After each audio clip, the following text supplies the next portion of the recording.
Everyone, मेरा नाम है Kriti and welcome back to my channel. So आज हम बात करने वाले हैं career opportunities after law and without further ado let's start the video. तो जो मेरे पास फर्स्ट ऑप्शन है वो कोई करियर अपॉर्चुनिटी नहीं है एज सच, बट येस अगर आप ड्रॉप नहीं लेना चाहते LLB के बाद किसी कॉम्पिटिटिव एग्जाम के लिए और आप चाहते हैं कि आपका ब्रेक ना आए, तो आप सबसे पहली चीज LLM परस्यू कर सकते हैं किसी यूनिवर्सिटी से, या क्लैट दे के किसी यूनिवर्सिटी से परस्यू कर सकते हैं, या फॉरेन यूनिवर्सिटी से परस्यू कर सकते हैं। तो LLM is the first option जो आप BLLB के बाद कर सकते हैं। तो LLM का पॉजिटिव पॉइंट तो ये हो गया कि आपको अपने लिए टाइम मिल जाएगा, आपको पता चल जाएगा आगे की और बेटर समझ पाएंगे आप कि आगे आपको क्या करना है। और नेगेटिव पॉइंट थोड़ा सा ये है कि आपको बेसिकली और पढ़ाई करनी पड़ेगी 1 साल 5 साल की BLLB करके, ऑब्वियसली थोड़ा सा लगता है। तो ये इसके पॉजिटिव और नेगेटिव्स हैं। Let's get to the second option. अब हम एक्चुअल करियर अपॉर्चुनिटीज की बात करेंगे। सबसे पहला मतलब सेकेंड हो गया वैसे वीडियो का, तो सेकेंड हो गया लिटिगेशन। अब लिटिगेशन क्या है कि आपको जाके कोर्ट में केसेस लड़ने हैं एक्चुअली एंड लिटिगेट करना है, तो वो एक ऑप्शन है।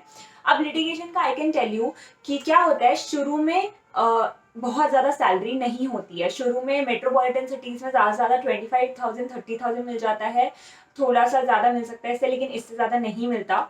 और जो छोटे शहर होते हैं वहाँ पे 10-20,000 मिल जाता है। तो लिटिगेशन में शुरू में बहुत ज़्यादा स्कोप नहीं है, बहुत ज़्यादा सैलरी नहीं है, लेकिन अगर आप अच्छे से काम करेंगे, लिटिगेशन बेसिकली एक बिजनेस की तरह होता है। अगर आप बिजनेस अच्छा चला लेते हैं, अगर आपका जो भी बिजनेस है वो अच्छे से चल जाता है, तो ऑब्वियसली मनी आ जाता है। तो लिटिगेशन में भी अगर आप सक्सेसफुल होते जाते हैं, आप अच्छे अच्छे केसेस लड़ते हैं, आप वो केसेस जीतते हैं, तो कुछ टाइम के बाद आप एक इतने बहुत अच्छे लॉयर बन जाते हैं और उसके बाद आपको आपकी सैलरी भी बहुत ही ज़्यादा अच्छी हो जाती है। लेकिन उस सेटलमेंट में भी 5 से 10 साल लग जाते हैं।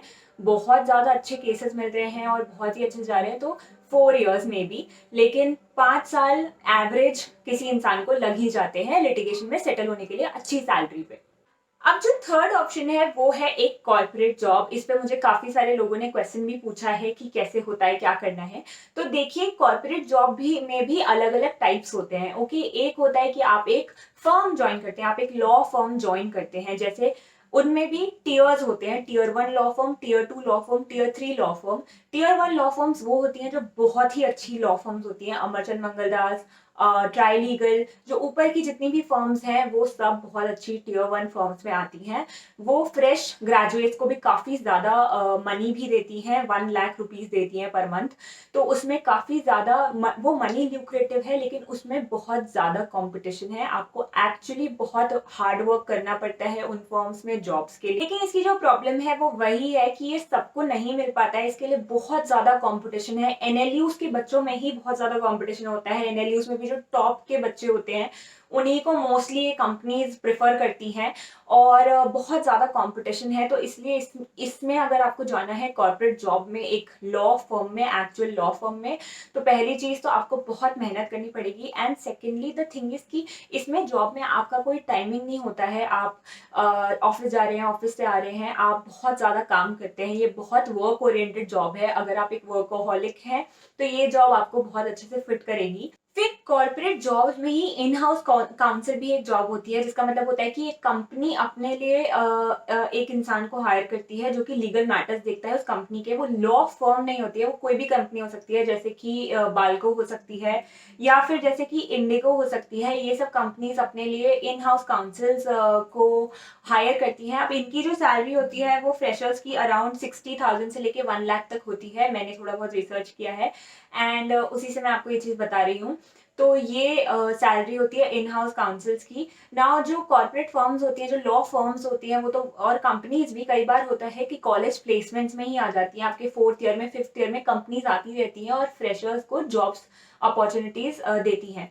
अब सेकेंडली हो सकता है कि आप ऑफ कैंपस इसमें अप्लाई कर सकते हैं, आप कंपनीज में अप्लाई कर सकते हैं और फिर वो आपके साथ आपका इंटरव्यू शेड्यूल कर सकती है। जो फोर्थ करियर अपॉर्चुनिटी है वो है जुडिशरी। ऑब्वियसली जुडिशरी एक बहुत ही रेप्यूटेड जॉब है। आपको जुडिशरी का एग्जाम देना पड़ता है। हर स्टेट का अलग अलग जुडिशरी का एग्जाम देना पड़ता है और उसके बाद आप जुडिशरी में सिलेक्ट हो जाते हैं। तो उसकी जो प्रॉब्लम है वही है कि वो बहुत कॉम्पिटिटिव एग्जाम है और उसकी एक्चुअली आपको काफ़ी मेहनत करनी पड़ती है, अच्छे से पढ़ाई करनी पड़ती है, लॉ में ध्यान देना पड़ता है एंड आप फिर उसको वो एग्जाम क्लियर हो जाता है और बहुत ही रेप्यूटेड जॉब है ऑब्वियसली। अब मैं थोड़ा गवर्नमेंट जॉब एग्जाम्स की ही बात कर लेती हूँ। जो फिफ्थ जॉब अपॉर्चुनिटी है वो है यूपीएससी या फिर स्टेट पीसीएस। बेसिकली इसमें भी जो एक्चुअली इसकी नेगेटिव पॉइंट है वो ये है कि बहुत ज़्यादा वास्ट सिलेबस होता है, नहीं पता कि क्या कहाँ से क्या आएगा और you have to study everything under the sun. तो ये प्रॉब्लम है, लेकिन फिर वही बात है, इसकी अच्छी बात है कि बहुत ज़्यादा रेपुटेशन है, आपकी जॉब बहुत ज़्यादा अच्छी होती है। तो ये भी एक ऑप्शन है जो कि आप कर सकते हैं आफ्टर एलएलबी।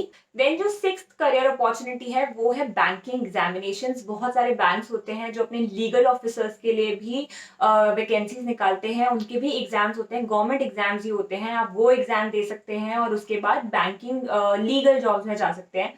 आप बैंकिंग नॉर्मल जॉब्स में भी जा सकते हैं। ऐसा नहीं है कि अगर आपने लॉ कर लिया है तो आपको लीगल साइड ही जाना है। तो आप कोई भी गवर्नमेंट एग्जाम दे सकते हैं। आप जिन भी गवर्नमेंट एग्जाम्स में डिग्री की जरूरत होती है उसमें ऑब्वियसली बीए एलएलबी भी हेल्प करेगी आपको। तो बैंकिंग एग्जाम्स को भी आप दे सकते हैं। बैंकिंग में भी लीगल एग्जाम दे सकते हैं या फिर नॉन लीगल एग्जाम दे सकते हैं। दोनों ही, जो भी आप ज्यादा प्रेफर करें, वो एक करियर अपॉर्चुनिटी हो सकता है आपके लिए। अब जो सेवन करियर अपॉर्चुनिटी है वो है पीएसयूज, पब्लिक सेक्टर अंडरटेकिंग्स। जैसे ओएनजीसी हो गया, सेल हो गया, ये सब जो कंपनीज होती हैं, ये सब जो पब्लिक सेक्टर अंडरटेकिंग्स होती हैं बेसिकली, इनमें भी आप as a legal council apply कर सकते हैं। यहाँ पे भी लीगल मैटर्स होते हैं ऑब्वियसली और उनको लॉयर्स चाहिए होते हैं।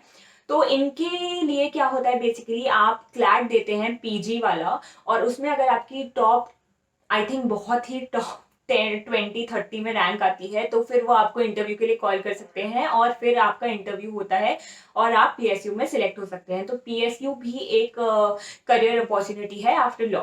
अब जो एट्थ करियर अपॉर्चुनिटी है वो है टीचिंग या फिर एकेडमिक्स। उसमें आप जा सकते हैं, रिसर्च में आप जा सकते हैं। रिसर्च असिस्टेंट्स होते हैं, असिस्टेंट लेक्चरर्स होते हैं कॉलेजेस में। तो इसमें भी आप एक करियर अपॉर्चुनिटी ढूंढ सकते हैं। आप लॉ, बाकी जो न्यू जनरेशन है उनको लॉ पढ़ा सकते हैं, कॉलेजेस ज्वाइन कर सकते हैं। इसमें भी आपको बेसिकली एलएलएम मैंडेटरी होता है, तो आपको मास्टर्स करना मैंडेटरी है, उसी के बाद आप इस करियर लाइन में जा सकते हैं। अब एक और करियर अपॉर्चुनिटी है, as such career opportunity law की साइड से नहीं है, बट मैं आपको बता देती हूँ ये भी काफी सारे लोग करते हैं और एक्चुअली बहुत सारे लोग ये करते हैं कि वो बेसिकली बीए एलएलबी करने के बाद एमबीए परस्यू करने लग जाते हैं। तो ये भी एक ऑप्शन है जो बीए एलएलबी करने के बाद आप कर सकते हो कि आप एमबीए परस्यू कर लो और फिर उसमें आप अपना करियर देख सकते हैं आगे। ये कुछ करियर अपॉर्चुनिटीज थी जो मुझे पता थी और मैंने आपके साथ शेयर करी है। अगर आपको और भी करियर अपॉर्चुनिटीज पता है बीएलएलबी के बाद तो आप कमेंट सेक्शन में मेंशन कर सकते हैं, ताकि बाकी लोगों को भी हेल्प हो जाएगी और मुझे भी कुछ नया पता चल जाएगा।